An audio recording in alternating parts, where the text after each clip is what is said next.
Muy bien. Entonces, continuando con la discusión que teníamos ayer de por qué no me generaba la V correcta. Estábamos sacando un rotacional de un potencial vectorial del arco, ¿verdad?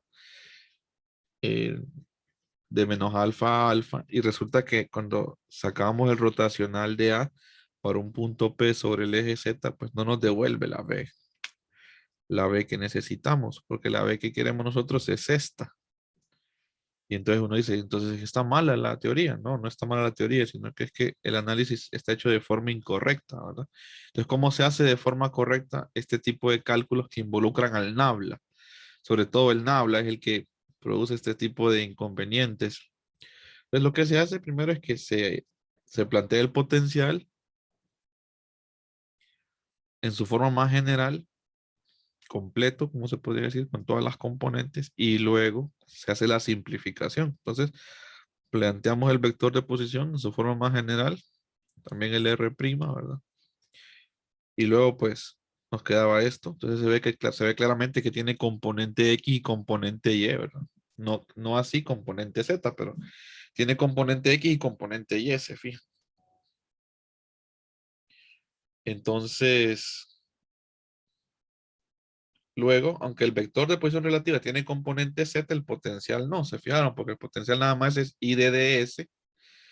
Y el DDS pues nada más tiene componente X y componente Y, ¿verdad? Aunque el vector de posición relativa tiene las tres, pero en las direcciones solo me queda en X y Y porque es I de DS, ¿verdad? Entre la magnitud nada más.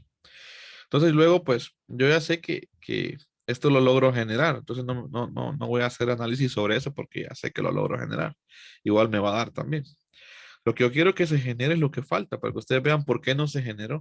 Pues no se generó esto porque yo hice un análisis incorrecto acá. Entonces, quiero ver, esto se me hacía cero hace poco, ¿verdad? El día de ayer, porque yo planteaba mi punto de campo, ¿verdad? Aquí de un solo, y me comía, ¿verdad? Información que para el NABLA es importante. Entonces, decidí pues hacerlo de la forma general. Entonces, aquí yo tengo lo que necesito, separo en dos componentes, aquí están las dos componentes separadas, la propiedad distributiva. Entonces le aplicamos la derivada. La derivada a la coordenada de aquí, a la componente Y con respecto a X. Esto pues opera sobre R', así que no afecta la derivada. Sobre R', perdón, sobre la fuente, perdón, sobre las coordenadas primas. Y luego pues tengo la derivada. Y una vez que ya saqué la derivada, ahora sí, simplifico. Y llego a esto. Entonces la integral a resolver. Ahí nos quedamos ayer. Bueno, entonces resolvámoslo pues. ¿Cómo quedaría esa integral? Entonces esa integral es una integral pues que es conocida, que pues usted la puede tener en tablas, la puede tener en el software, donde usted pues la resuelva y le quedaría que tiene esta forma, integral del coseno cuadrado de u de du. Y eso le devuelve como respuesta un medio de u más un cuarto seno de 2u. Esa es la respuesta de esa integral, ¿verdad? Seno de 2u. Bueno, entonces sigamos trabajando. Aquí estamos sacando la derivada parcial, ¿verdad? De AY con respecto a X y simplificándola para el punto de campo Z, Z en Z, ¿verdad? Es que le va a quedar esto. Le va a quedar mu sub 0 y prima a cuadrado sobre 4pi. ¿Qué más nos quedaba? El Z cuadrado, ¿verdad? Más a cuadrado a la un medio. 3 medios es ahora, ¿verdad?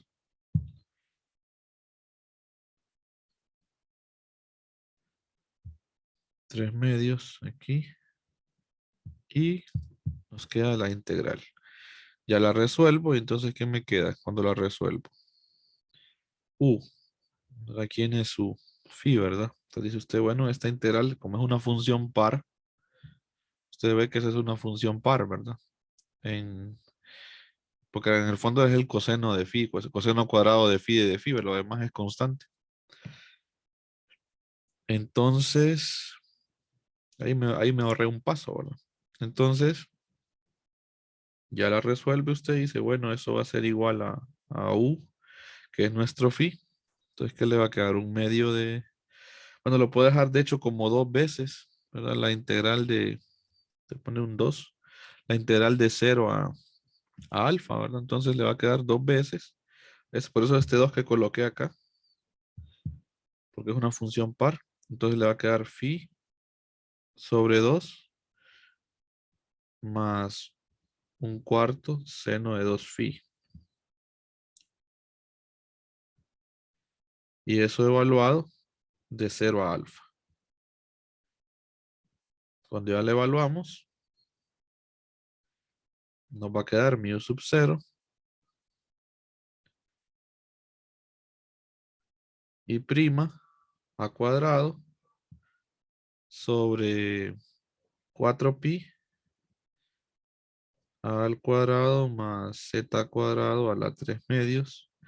Y introducimos el 2. Me parece que se puede introducir el 2. Entonces va a quedar alfa, ya evaluado, ¿verdad? Va a quedar alfa más un medio, si introduzco el 2, ¿verdad? Un medio seno de 2 alfa. Ok, ahí está. Esa sería la derivada parcial de AY con respecto a X evaluada en el punto de campo, ¿verdad? Sobre el eje Z. Lo mismo pasaría con la derivada parcial de AX con respecto a Y. La derivada parcial de AX con respecto a Y. Bueno, entonces usted dice, bueno, ¿quién es AX? AX era todo esto. Entonces hay que sacarle la derivada parcial a eso. Y esa nos quedaba negativa, de hecho, miren. Entonces colocamos prácticamente la misma expresión y hacemos esta cuestión. ¿Ve? Esto es lo que vamos a hacer de un solo. Entonces a esta expresión sería ahora, ¿verdad? Entonces van a haber unos ligeros cambios en lo que teníamos, pero va a ser muy similar. Va a ser muy similar, solo va a cambiar la parte que aquí va a haber un y porque la derivada es con respecto a y. Entonces, ¿cómo nos quedaría? Menos mu sub 0 y prima a, en este caso todavía es a, sobre 4pi integral de menos alfa a alfa y aplicamos pues la derivada. Apliquemos la de un solo. Si yo saco la derivada de esto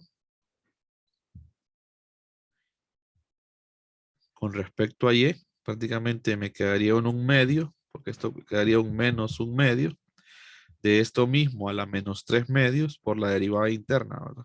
Entonces, prácticamente me quedaría algo similar a esto. Lo voy a copiar. No sé si me van siguiendo. Y voy a cambiar después.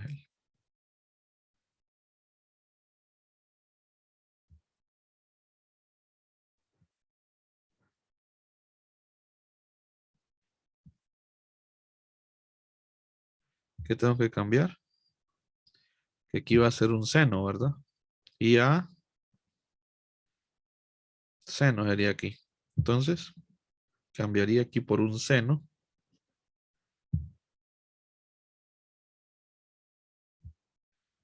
Y luego, esa es la derivada. Ahora la derivada interna de esto con respecto a y sería 2. Aparece un 2. Y luego aparecería y menos a seno de phi al cuadrado. No, al cuadrado no. Ya sin el cuadrado, porque ya le resté 1. Eso es lo que queda, ¿verdad? Valídenme esa derivada. Que la haya hecho bien.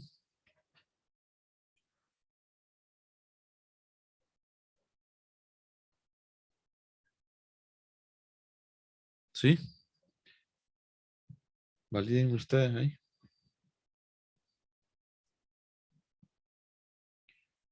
Aquí está AX. Miren. Ese es AX, es todo esto. La derivada con respecto a Y. Entonces me queda esto de acá. Ustedes me dicen si tengo. Parece que sí dice Cristian, ok. La mira ahí más o menos, ¿verdad? Que parece que está bien. Los demás, vamos bien. Sí, sí, Porque sí. no me he comido nada, ¿verdad? Que yo me como cosas. Entonces, por eso siempre ustedes me van validando. Ok. Bueno. Entonces, si todo está bien, ahora decimos, bueno, ahora la evaluamos en el punto donde yo quiero evaluarla. ¿Dónde la quiero yo? En el punto donde X es igual a 0 y Y es igual a 0. Entonces, ¿qué pasa cuando yo hago X igual a 0 y Y igual a 0?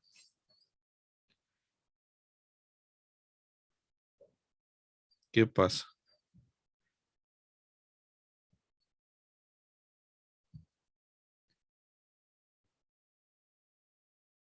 ¿Cómo nos queda la expresión?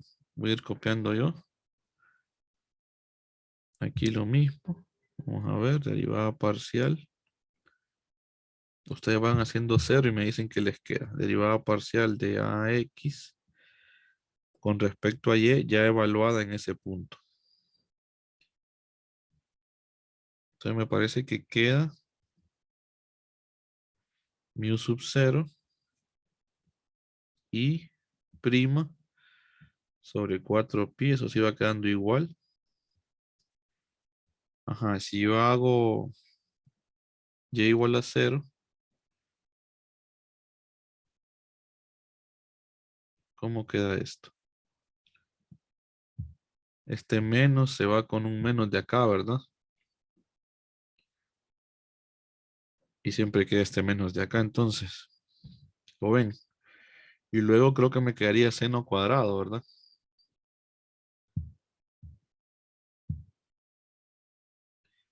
Entonces aquí quedaría prácticamente, yo lo voy a sacar no, lo voy a dejar ahí, lo voy a dejar ahí. Entonces me quedaría integral de menos alfa a alfa. Aquí quedaría un a cuadrado entonces también. Lo ven ese a cuadrado, ¿verdad? Y luego el 2 se cancela y entonces lo que queda es seno cuadrado de phi, de phi. Y eso aquí queda más sencillo, como volví x0 y es 0, les queda simplemente a cuadrado más z cuadrado a la 3 medio, ¿verdad? Entonces no queda tan grande. Miren, queda más sencilla. Vamos bien ahí, ¿verdad? Se sigue lo que estoy haciendo. Lick, una pregunta. Dígame, Giancarlo. ¿Por qué x igual a cero y y igual a cero? Que me confundes aparte, por favor. Sí, sí, acuérdese. En cualquier punto del eje Z. Entonces, ¿qué pasa si usted quiere encontrar algo en cualquier punto del eje Z? ¿Cuánto vale X y cuánto vale Y? Cero. Entonces, por ahí va la idea, Giancarlo. Pues sí, Gracias. listo. Entonces, lo que hace uno convencionalmente, para volver a retroalimentar esta idea, para que todo les quede claro, es que uno pues plantea de un solo su vector de posición, ¿no? Uno dice Z en dirección de Z y listo, ¿no? Se saca el potencial.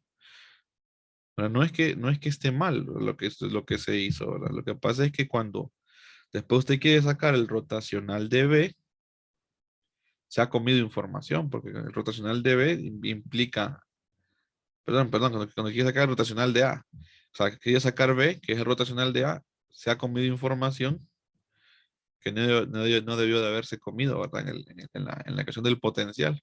Entonces, el análisis correcto es plantearlo mejor de forma general, sacar las derivadas y luego sacar ¿verdad? El B para que le dé la inducción.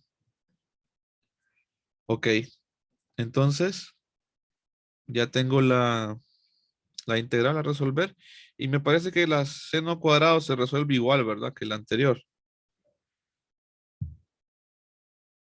Es prácticamente idéntica la solución, ¿o no? Yo creo que sí. ¿Qué opinan ustedes? Ah, no, pero es con un menos, ¿verdad? Creo que es lo que cambia en el seno, ¿verdad?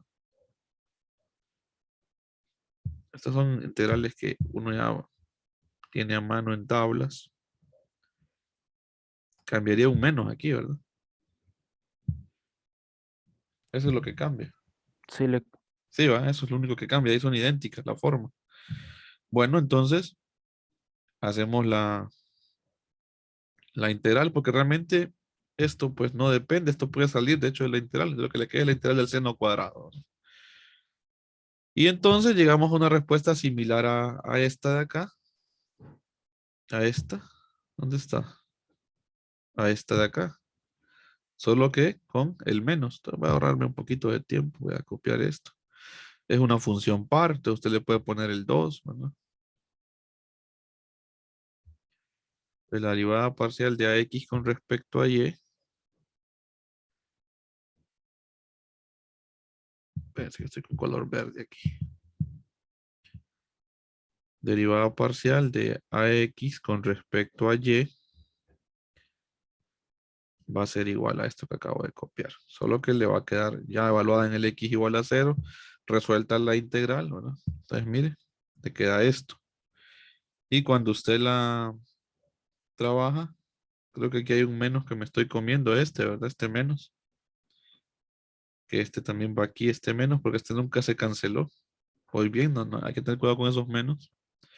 Y luego, ya evaluando, pues, yo lo podría dejar al revés y me deshago del menos, ¿verdad? Cuando yo evalúo la integral, me va a quedar mu sub 0 y prima a cuadrado sobre 4pi al cuadrado más z al cuadrado a la 3 medios. Y entonces aquí me va a quedar al revés. Por default debería de quedar el alfa primero, ¿verdad? Menos el otro. Pero como tengo negativo, entonces le introduzco el menos a esto y me le va a dar, ¿verdad? Valídenme si tengo bien esta cuestión ahí. No he errado algún signo o algo. Verifiquemos bien eso, pero no generen algún conflicto o algo. Me parece que sí, solo es darle vuelta, ¿verdad? Porque me queda sumando igual. Quedaría menos.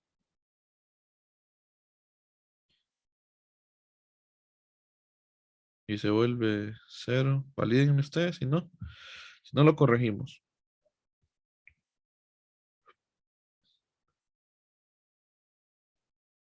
Ahí corté un poquito los pasos. Pero a veces es bueno revisarlos así, una revisión rápida, un fast review. Si yo pongo alfa, ¿verdad? S menos, evaluado en cero. Sí, ¿verdad? Simplemente le cambio los signos por el cero. El seno de cero se va a volver cero. Estamos bien entonces, ¿verdad? Sí, ¿verdad? Está bien, que le pongo al revés. Ok. Bueno, entonces hoy sí, dice usted, ya puede encontrar la componente Z. O sea, no es que desapareció, sino que habíamos hecho el análisis incorrecto. Entonces, si yo quiero encontrar la componente Z de B, que es lo que me había desaparecido ahí, ¿verdad?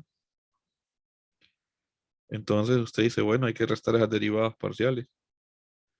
Derivada parcial de AY con respecto a X menos derivada parcial de AX con respecto a Y.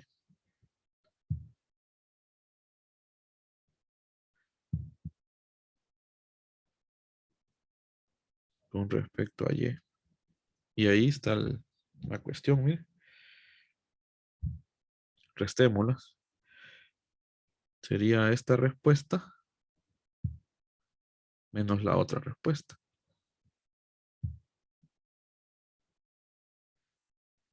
Sería esta menos esta última que acabo de encontrar.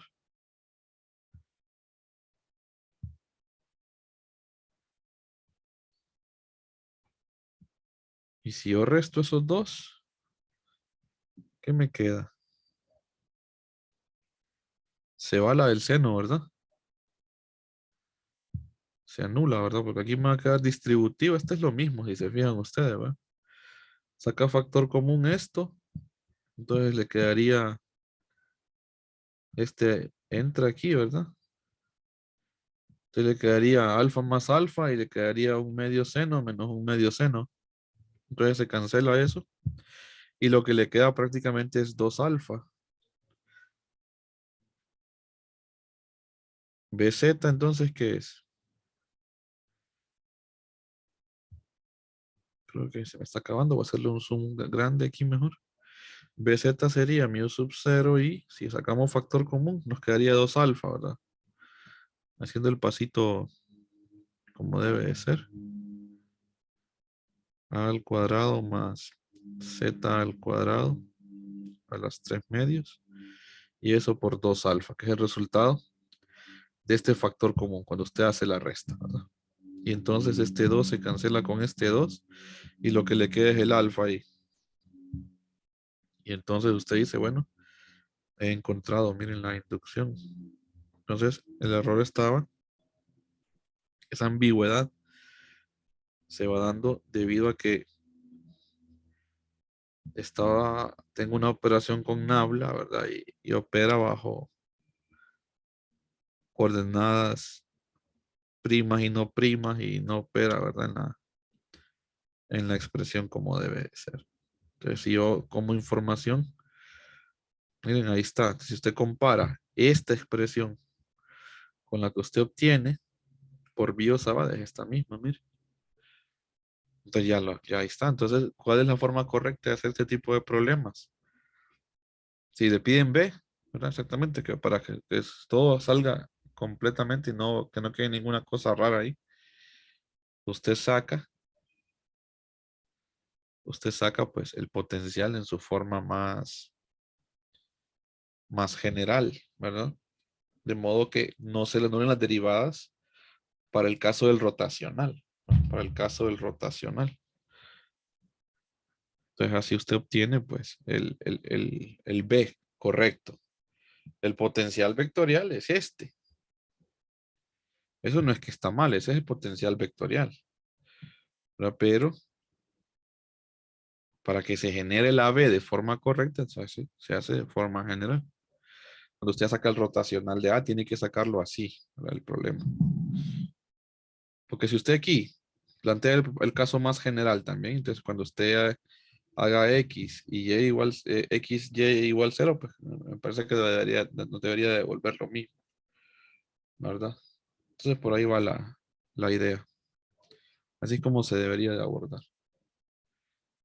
para sacar la B y lo hemos logrado. Entonces ahora le decimos a Wagner, bueno, ¿por qué este resultado no daría el valor correcto de B que se encontró en 14.7? No lo da porque el análisis que se está haciendo es incorrecto. El análisis correcto es, y usted le explica a Wagner, va, ¿verdad? Una simple pregunta, miren. Llevo una página de cálculos adicionales para que usted le pueda contestar esto al autor y le demuestre, no, mire, aquí está, ¿ve? Sí se genera la B correcta, pero es que yo estaba haciendo el análisis incorrecto para calcular la inducción. Muy bien. ¿Se ha entendido? Sí, Sí. Ok, si se fijan, es bien bastante carpintería, ¿verdad? es carpintería, si se fijan exactamente, es carpintería. Y lo interesante es que, como les digo, él no le hace estas cosas, porque claro, son carpinterías que los autores son bandidos, ¿verdad? Yo creo que sería igual. Si yo crearía mi libro de texto, yo diría algún día, yo diría, "Bueno, ok, esto yo ya lo sé hacer, pero entonces que ellos también lo intenten hacer, ¿verdad? Entonces le pondría como problema. Yo me he fijado en casi todas las clases de física que uno lleva, ¿verdad? Los autores así son. Se comen los pasos en la discusión del capítulo. Los que estudian física me podrán validar, ¿verdad? Y entonces cuando ya le toca a uno, aparecen en los problemas del final del capítulo. Demuestre que esta parte, bueno, pucha, demuestre. Uno termina haciendo todos los pasos al final en los problemas, ¿va? Cuando uno se pone a practicar problemas, porque así son algunos autores, ¿va? Que le ponen el problema en la discusión del capítulo, pues le dan esto, mire, sale aquí, pero no le hacen ningún paso intermedio, no es que lo dejan a uno, o algunas situaciones particulares de demostrar cosas, se lo ponen en los problemas a uno, ¿no? Pero está bueno porque uno también eh, practica, pero cuando no hay experiencia y uno se topa con este problema, uno queda como qué pasó ahí, ¿verdad? ¿Por qué no se genera? Y hasta después uno pues se tiene que poner a investigar qué fue lo que pasó aquí. Entonces, dice uno, es que lo que pasa aquí es esto, el análisis. No se hizo de forma correcta. Entonces es muy interesante el problema y no lo dice el autor de forma explícita, por eso es que yo se los desarrollo en clase mínimo un problema, ¿verdad? Para que vean pues que al final pues va a ser lo mismo para todos los problemas que les pidan un B, ¿verdad? Cuando tenga rotacional de A, pues hay que, si el punto no es general, pues habría que hacer esto. Ok, eso en cuanto a al potencial vectorial, creo que después de eso, pues, más que todo eso, la importancia de entender el potencial vectorial va a cobrar más importancia cuando existen campos que dependen del tiempo, que hacia eso vamos, ¿verdad? A estudiar campos que dependen del tiempo, que ya van a comenzar a aparecer con lo que se llama la ley de inducción de Faraday, ¿verdad? Y entonces, aquí hay algo bien interesante. Aquí hay algo bien interesante con respecto a la electricidad y al magnetismo. Entonces voy a hacer algunos comentarios para que nos pongamos en contexto sobre la importancia que tiene este tema que vamos a ver ahorita, que es el capítulo 17. La ley de inducción de Faraday implica, es como el análogo al capítulo de conductores, ¿verdad? No el análogo porque no son conceptos iguales, son un poquito diferentes, pero aparecen propiedades como la inductancia, no, ya no va a aparecer la inductancia, que es análogo a lo que era la capacitancia, ¿verdad? Un poquito en lo que es el magnetismo. Entonces, por eso les digo que sería como el análogo, así como el potencial vectorial es el capítulo análogo al potencial escalar, así trata de hacerlo Bagnes, construirle el conocimiento así, como sacando las analogías. Entonces, viene siendo como el capítulo análogo a conductores en campos electrostáticos, el capítulo de ley de inducción de Faraday, ¿verdad? Creo que le llama ley de inducción de Faraday, de hecho, el capítulo. Entonces, les hago un resumen de lo que hemos entendido hasta ahora sobre electricidad y magnetismo, porque pues se tiene que comenzar con eso, no se puede ir más, ¿verdad? Sin aterrizarles el por qué es la importancia de este capítulo. Ley de inducción de Faraday. Entonces aquí tocará pues aprender cosas nuevas, entonces y hay que ver la importancia de esto. Hasta ahora hemos obtenido resultados generales, tanto para E como para B en el curso. Y pues son las que llamamos generalmente pues hasta ahora las ecuaciones fuente, tanto de tanto de B como de E, ¿verdad? Del campo eléctrico como del campo B, la inducción magnética. Hemos encontrado su rotacional y su divergencia. ¿Se acuerdan que a lo largo del curso fueron apareciendo? En el capítulo 4 nos apareció la divergencia de E. En el capítulo 5 nos apareció el rotacional de E. Luego, pues en el capítulo 14 nos aparece, a ver, en el capítulo 15 nos aparece el rotacional de B. Y luego, en el capítulo 16 nos aparece la divergencia de B, que con eso comenzamos el capítulo de potencial vectorial, ¿se acuerdan? Viendo que era la divergencia de B, las ecuaciones fuente. Entonces, de momento, pues usted tiene, ¿verdad? 4 ecuaciones diferenciales, ¿no?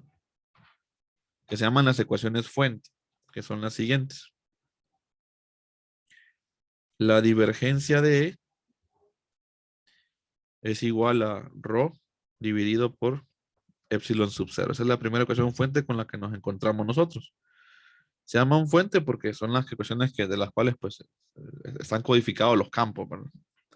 Ok, por otro lado, tenemos el rotacional de E, que nosotros pues lo vimos en el capítulo, en el caso de la electrostática, en el capítulo 5, pues eso nos da 0, ¿verdad? Rotacional de E igual a 0. Tenemos por otro lado la divergencia de B. La divergencia de B es igual a 0. Y veíamos la importancia, ¿verdad? Aquí hablábamos de campos conservativos, ¿se acuerdan? Que el campo electrostático es conservativo Puede haber un campo eléctrico conservativo y no conservativo. Pero si su rotacional era 0, entonces decíamos que el campo era conservativo. ¿Se acuerdan de esa idea? Aquí pues vemos la relación de la divergencia con la densidad de carga, ¿verdad? O sea, ahí, esto pues nos dice que el campo está relacionado con la carga, ¿verdad? Con la parte monopolar, tiene una carga, o sea, hay una carga monopolar, ¿verdad? Luego al darnos 0, pues nos damos cuenta que B no se genera por una carga monopolar, o sea, no existen los monopolos magnéticos. Ya empezamos a ver eso, ¿verdad? De que no hay cargas magnéticas, o sea, como un polo magnético. Y hablábamos un poquito de aquello de los imanes, ¿verdad? Que si rompíamos un imán, por eso es que se forman siempre dos polos, siempre hay un polo norte y un polo sur, hay un dipolo, ¿verdad? O sea, ya estamos como ahí adelantándonos en los multipolos magnéticos, pero es consecuencia de esta misma ecuación. Es entender que si la divergencia de B es igual a 0, es que no tenemos monopolos magnéticos. ¿Se imaginan que de repente apareciera un monopolo magnético? ¿Qué impacto tendría? Uy, nos cambia toda la física. ¿Verdad? Si ya no fuera distinto de 0, imagina, uy, ¿verdad? Ok, pero pues hasta ahora, pues, esto se cumple, está bien validado con los experimentos y todo. Entonces no es de asustar, solamente lo hacía como, ¿qué pasaría? Sí, como aquel que sale en las redes sociales, ¿verdad? Entonces sería algo bien, ¿verdad? Bien, que cambiaría prácticamente la física. ¿Qué dicen ustedes? Todo lo que hemos visto hasta ahora, ¿va? Ok. Y luego pues teníamos el rotacional de B, que ya me decían ustedes, entonces B no es conservativo, me decían, ajá, y nos daba un mu sub 0 J, ¿verdad? Entonces, esas son las 4 ecuaciones fuente hasta el momento. Electricidad y magnetismo. Entonces usted dice, pero usted le dicen a uno, a veces le dicen a uno, ¿es electricidad y magnetismo o es electromagnetismo?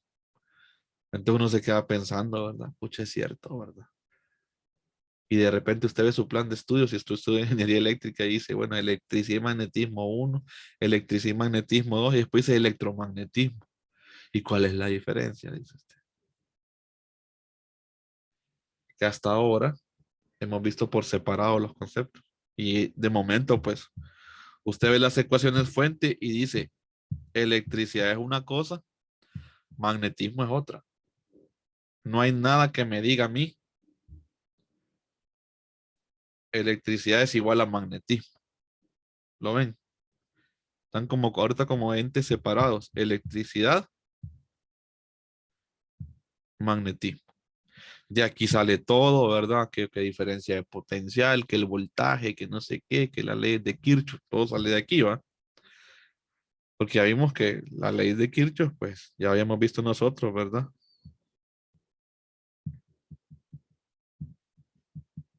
La analogía entre el 21, ¿verdad? A la trayectoria cerrada, ¿verdad? La diferencia de potencial en una trayectoria cerrada es igual a 0. Ok, entonces de aquí sale todo lo que es electricidad y usted lo puede ver y todavía veo corrientes eléctricas un poquito en el capítulo 2 y bonito todo, ¿verdad? Teníamos electricidad bien fundamentada. Tenemos por otro lado magnetismo, también tiene sus campos y todo, pero tenemos electricidad y magnetismo, no tenemos electromagnetismo. O sea, yo tengo por separado las cosas, pero por ahí en la cultura general me dicen, no, pues es que es lo mismo. Pero yo no lo he podido ver en 2 cursos todavía, que es lo mismo. Entonces aquí es donde viene la importancia de este capítulo. Aquí es donde sí vamos a darnos cuenta que electricidad y magnetismo son la misma cosa. Estas ecuaciones, algunas de ellas se van a modificar, una de ellas o dos se van a modificar. Upa, dice usted, ¿verdad? Esta no, ¿verdad? Pero quizás algo por acá cambie, ¿verdad? En alguna de ellas. Y entonces vamos a tener una relación directa entre electricidad y magnetismo. Que me diga a mí, bueno, electricidad es igual a magnetismo, así. Una ecuación que le diga electricidad es igual a magnetismo. Y eso es lo bonito, ¿va? Entonces, por otro lado, también aparece la ecuación de continuidad, que es como un análogo también a la ley de corriente de Kirchhoff, ¿verdad? Vimos la ecuación de continuidad cuando habían cosas que variaban en el tiempo. Aquí hasta hemos visto corrientes estacionarias, acuérdense, corrientes que se mantienen constantes en el tiempo. Pero ¿y si las corrientes varían en el tiempo? ya no son estacionarias, ya no son corrientes constantes.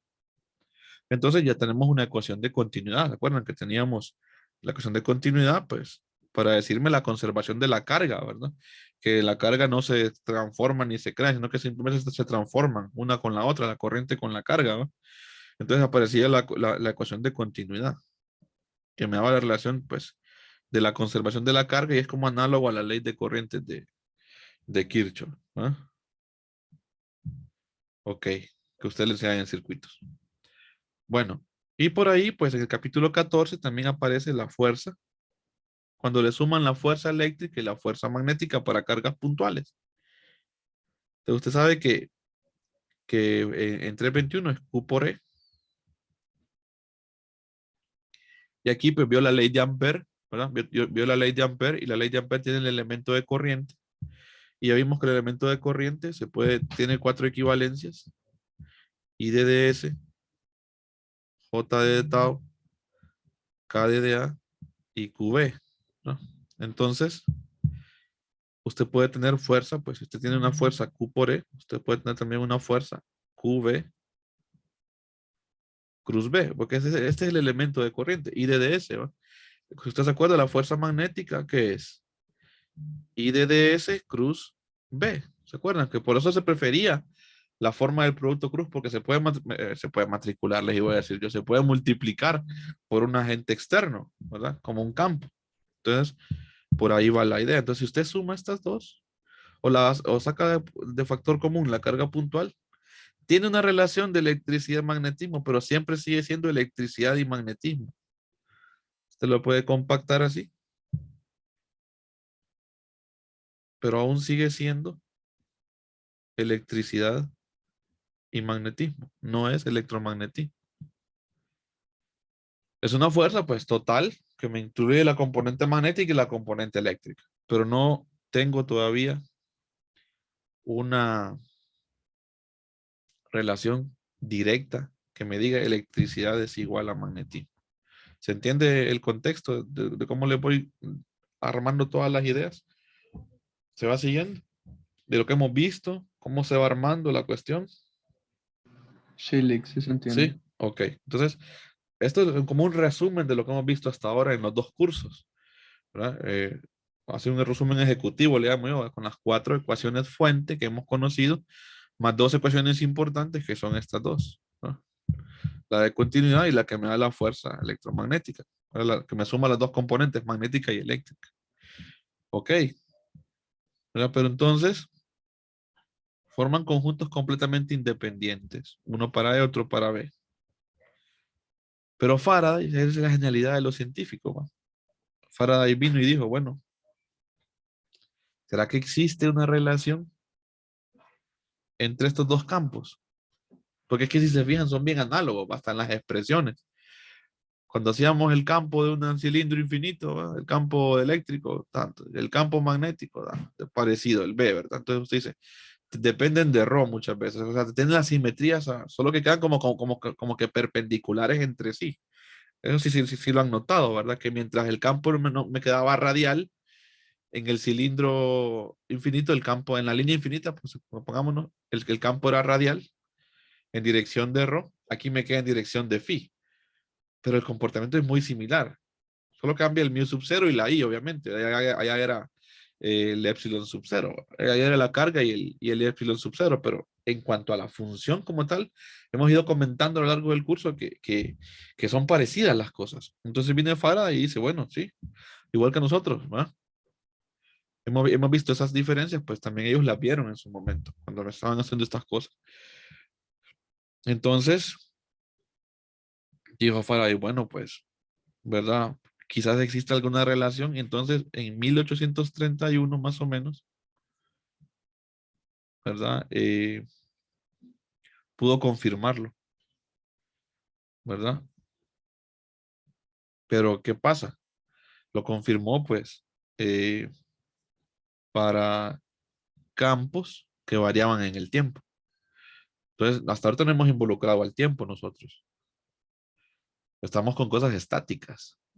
Prácticamente son cosas que se mantienen constantes en el tiempo, que no varían. O sea, no estáticas como tal, No vea como que estamos estáticos, que las cargas no se están moviendo en la corriente, no, sino que la corriente se mantiene constante en el tiempo, la misma, y las cargas se mantienen estáticas en 321. Entonces, por eso es que se llama electrostática, porque las cargas están estáticas, y magnetostática, porque las corrientes son estacionarias. Entonces, hasta ahí, pues esto ha funcionado, pero no me da nada, entonces, nada directo. Entonces vino Faraday y realizó experimentos, porque todo esto es con puro experimento, ¿verdad? ¿Verdad? Ahorita son experimentos, ¿verdad? Entonces vino Faraday y diseñó experimentos, así como Ampère diseñó experimentos gracias a lo que dijo Oster de la brújula aquella, ¿se acuerdan? Que les comentamos, pues vino y diseñó muchos experimentos y se da cuenta que cuando los campos varían en el tiempo, las cosas varían en el tiempo, pues sí hay una relación directa entre electricidad y magnetismo y lo logró encontrar. Pero como esto sí es, ¿verdad? Yo pues propongo mis cosas, ¿verdad? Yo también estoy estudiando, pero tengo la competencia al lado, ¿va? Así como está que usted tiene su negocio de pancitos, ¿verdad? Pero también otro vende pan, no solamente usted. Entonces vino Henry, ¿verdad? Vino Henry y también encontró el mismo resultado de forma independiente. Entonces, ahí está esa competencia científica sana, ¿va? Hasta cierto punto. Entonces, viene y juepucha, ¿va? Ambos encuentran a lo mismo de forma independiente, ¿verdad? Pero lo mala suerte de esto es que el crédito ¿va? Se lo llevó Faraday, ¿verdad? Así como cuando el cálculo, ¿verdad? ¿Quién es el padre del cálculo? Leibniz, dicen, no, Newton, dicen otros. Y ambos lo descubren de forma independiente también, ¿verdad? Tenían ideas y así es como se van haciendo las cosas. Es como las ecuaciones de Maxwell, que son estas 4 modificadas. Ok, dice, son de Maxwell, pero esta es la ley de Gauss, la propuso Gauss primero, pues son las ecuaciones de Maxwell, ¿va? Porque Maxwell las unificó, fue como que vino a ser ya la última parte, ¿va? Pero se apoyó sobre los hombros de gigantes, como dice Einstein, ¿verdad? Einstein propuso una teoría más general que las leyes de Newton, y que incluye las leyes de Newton, que es la relatividad, pero ¿verdad? Si no hubiera sido por los anteriores, él no hubiera podido armar su teoría. Entonces, así pasa. Faraday viene y se lleva los créditos. Pero Henry, ¿verdad? Henry también trabajó este mismo resultado y llegó a lo mismo que Faraday. Solo que, pues, la comunidad científica, pues, le dio el nombre de ley de inducción de Faraday. Y por ahí, pues, pues, también darle sus créditos a Henry, pues, es que a la unidad de inductancia más adelante se le va a dar el nombre de Henry, ¿verdad? A la unidad de inductancia. Pero todo tiene que ver por esta situación que está pasando de los campos. Había que encontrar una relación directa entre electricidad y magnetismo. Entonces, ahora vamos a ver nosotros campos que varían en el tiempo. Entonces vamos a comprender lo que es la ley de inducción de Faraday, que es una ecuación bien sencillita, ¿verdad? Bien sencillita y que tiene mucho impacto en la ingeniería y en la física, la ley de inducción de Faraday. Y tiene que ver con el flujo magnético, es una derivada, ¿verdad? Es la variación del flujo magnético en el tiempo. Entonces, la pregunta que hay que hacernos mañana es cómo puedo variar el flujo magnético. Acuérdense ustedes que vimos flujo magnético. ¿Qué es flujo magnético? Integral de superficie de B punto de A. Entonces usted pregúntese cómo se puede variar el flujo magnético en el tiempo. Entonces es lo que tenemos que preguntarnos. ¿Cómo es que voy a variar ese flujo? Porque lo que me da es un escalar, acuérdense, ¿va? Pero si yo lo quiero evaluar, va a variar en el tiempo, tengo que ver cómo lo puedo variar. Entonces se puede variar de algunas maneras, ¿verdad? Interesantes, que las vamos a discutir mañana. ¿Cómo se puede variar el flujo? Pues o varío el V, o mi V depende del tiempo, o puedo mover el circuito, lo puedo rotar o trasladarlo. Por eso es que allá usted estudiaba, o le decían, la esfera está rotando, ¿se acuerdan en el capítulo 12? Una esfera rota, dice, la rotación no afecta la corriente, decía. Porque usted puede mover el componentes del circuito o variar V en el tiempo. V puede depender del tiempo. Y así usted logra variar el flujo magnético. Entonces, la ley de Faraday tiene que ver con esa idea. Variar el flujo magnético en el tiempo. Entonces ya aparecen, si usted varía V en el tiempo, entonces que están apareciendo corrientes que varían en el tiempo. Ya no son estacionarias. Entonces por ahí va el contexto de lo que vamos a comenzar a ver mañana, ¿verdad? La ley de inducción de Faraday. Y va a estar bien interesante. Y es bien conceptual la primera parte, puede que sea confusa, entonces hay que verla despacito.